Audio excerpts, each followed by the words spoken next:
നമ്മുടെ വിവേകം നഷ്ടപ്പെട്ടിട്ടാണ് നമുക്കെല്ലാം വിഷമം വന്നതെന്നും പറഞ്ഞു. അങ്ങനെ അന്വേഷിച്ച് നടന്ന് കുറെ കഴിഞ്ഞപ്പോൾ അവർ പറഞ്ഞു, ഇങ്ങനെയൊന്നും ആയാൽ കാണാൻ പറ്റില്ല, നമുക്ക് ഭക്തി ഉണ്ടെങ്കിൽ കാണാൻ പറ്റും. നമ്മൾ അഹങ്കരിച്ചു, നമ്മുടെ ഭക്തി നഷ്ടപ്പെട്ടു, അതുകൊണ്ടാണ് ഭഗവാനെ കാണാൻ കഴിയാണ്ടിരുന്നത്.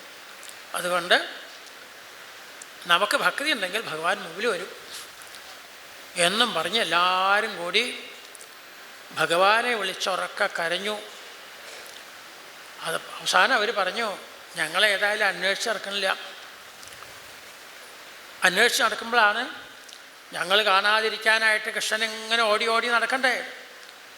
വല്ല കല്ലും മുള്ളും നിറഞ്ഞിട്ടുള്ള കാട്ടിൽ വല്ല കല്ലോ മുള്ളൊക്കെ കണ്ട് കാലിൽ ചെന്താമര പോലെ തൊടുത്ത് പാദത്തിൽ വല്ല മുറിവ് പറ്റിയാലും ഞങ്ങളാവും കാരണക്കാരും. അത് കൃഷ്ണൻ്റെ പാദത്തിൻ്റെ ആവില്ല, ഞങ്ങളുടെ ഹൃദയത്തിൻ്റെ ഒരിക്കലും മുറി ഉണങ്ങാത്തൊരു മുറിവായിത്തീരും.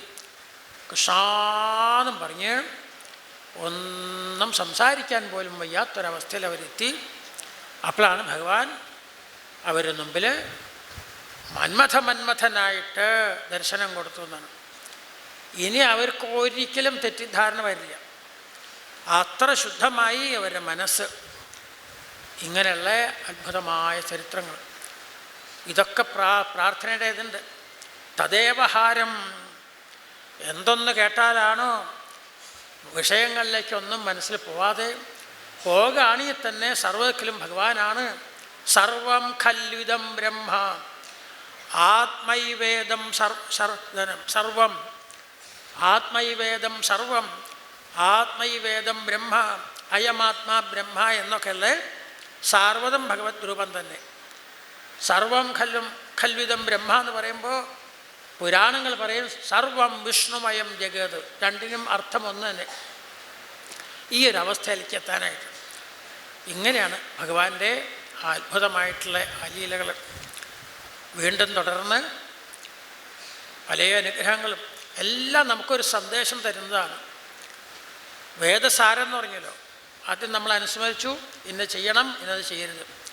തന്നെത്താൻ അറിയാതെ നമ്മളത് പഠിച്ചോളും നിരന്തരമായിട്ട് കേട്ടിട്ടുണ്ടെങ്കിൽ. ദിതിദേവി കശ്യപൻ്റെ അടുക്ക ചെന്ന് പ്രാർത്ഥിക്കുന്ന ഒരു സന്ദർഭമുണ്ട്. ഒരു സന്താന സൗഖ്യം വേണം, മറ്റുള്ളവർക്കൊക്കെ ഉണ്ടായിന്ന്. അപ്പം എന്താ മറുപടി പറഞ്ഞത്? ഇത് സന്ധ്യാസമയമാണ്, മറ്റ് ചിന്തകളൊന്നും ചെയ്യാൻ പാടില്ല, ഭഗവത് വിചാരത്തോടു കൂടി ഇരിക്കൂ. ഭഗവാൻ മഹാദേവൻ ദേവിയോടുകൂടി എല്ലാവരും അനുഗ്രഹിക്കാൻ എല്ലാ ഗ്രഹങ്ങളിലും സഞ്ചരിക്കുന്ന സമയമാണ് സന്ധ്യാസമയം. അപ്പം ആരാണോ ദീപം പ്രകാശിപ്പിച്ച് ഭഗവത് വിചാരം ചെയ്തുകൊണ്ടിരിക്കുന്നത് സർവ്വ ഐശ്വര്യങ്ങളും ഉണ്ടാവും. അതുകൊണ്ട് മറ്റ് ചിന്തകളൊന്നും പാടില്ല എന്നവർ പറഞ്ഞു കൊടുക്കുന്നുണ്ട്. ഇത് കേൾക്കുമ്പോൾ, ഇത് പുരാണം വായിച്ച് നമ്മൾ കേൾക്കുമ്പോൾ എത്രയോ ആ കോടിക്കണക്കിന് വർഷം മുമ്പ് സൃഷ്ടിയുടെ ആരംഭത്തിൽ ഏതോ ഒരു കശ്യപൻ തൻ്റെ പത്നിയോട് പറഞ്ഞു എന്നല്ല നമ്മൾ തോന്നുക. സന്ധ്യ ആകുമ്പോൾ മറ്റെല്ലാം വിട്ടുകൊണ്ട് സന്ധ്യാം ഉപാസീത എന്നൊരു വേദവാക്യമുണ്ട്.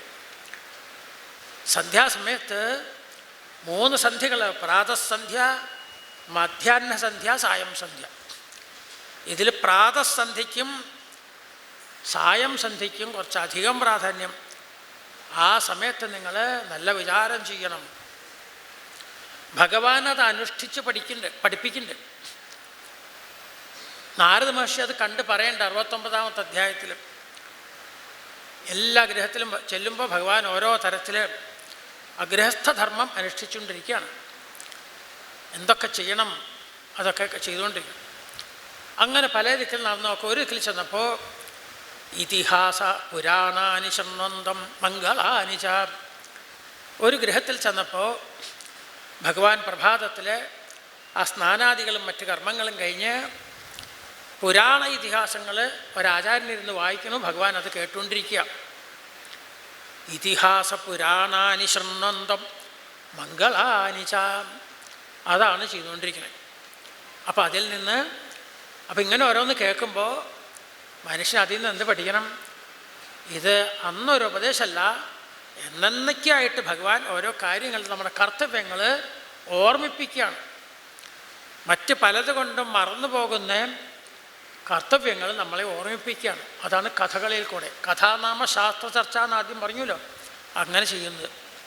അപ്പം അങ്ങനെ എല്ലാ കാര്യങ്ങളും പറഞ്ഞു തരുന്നു. അങ്ങനെ ഏതാനും ഭാഗങ്ങൾ മാത്രം ഈ സന്ദർഭത്തിൽ നമ്മൾ ഇവിടെ ഇത് അനുസ്മരിച്ചു എന്ന് മാത്രം. ഏതായാലും അനുസ്മരിക്കാൻ കഴിഞ്ഞത് ഒരു നിമിഷം പോലും, ഒരു നിമിഷം എങ്കിലും അനുസ്മരിക്കാൻ കഴിഞ്ഞാൽ അത് വലിയ ഭാഗ്യമായിട്ട് നമുക്ക് കരുതാം. ക്ഷണോത്രൈവ സുദുർലഭ മാഹാത്മ്യത്തിൽ പറയും. ആൾക്കാരെ അറിയിക്കുമ്പോൾ ഒരു നിമിഷം പോലും വളരെ കിട്ടാൻ വിഷമമുള്ളതാണ്. അതുകൊണ്ട് സുദുർലഭമായിട്ടുള്ളതാണ് കിട്ടിയേക്കുന്നത്. പാഴാക്കല്ലേ പാഴാക്കല്ലേ കിട്ടിയ അവസരം. അപ്പം അങ്ങനെ വലിയൊരു ശാസ്ത്രം. മഹാത്മാക്കൾ എന്ത് ചെയ്യും? അവരോരോ കാര്യങ്ങൾ ചെയ്ത് ഭാവിയിലേക്ക് വേണ്ട കാര്യങ്ങളുടെയും വലിയ വലിയ കാര്യങ്ങൾ ചെയ്തുകൊണ്ട് പോകും. ഇതാണ് മഹാത്മാക്കളുടെ സ്വരൂപം.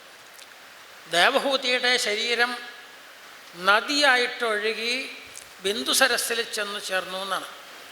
ഒരു നദി എന്ന് പറഞ്ഞാൽ എത്രയോ ജീവജാലങ്ങൾക്ക് ഉപകാരമായിട്ടുള്ളത്. മഹാത്മാക്കൾ ജീവിച്ചിരിക്കുമ്പോഴും അവർ ഈ ലോകം വിട്ടു പോകുമ്പോഴും മറ്റുള്ളവർക്ക് വേണ്ടി എന്തെങ്കിലും വലിയ വലിയ കാര്യങ്ങൾ ചെയ്തുകൊണ്ട് പോകും. അതാണ് മഹാത്മാക്കളുടെ ഒരു സ്വഭാവം.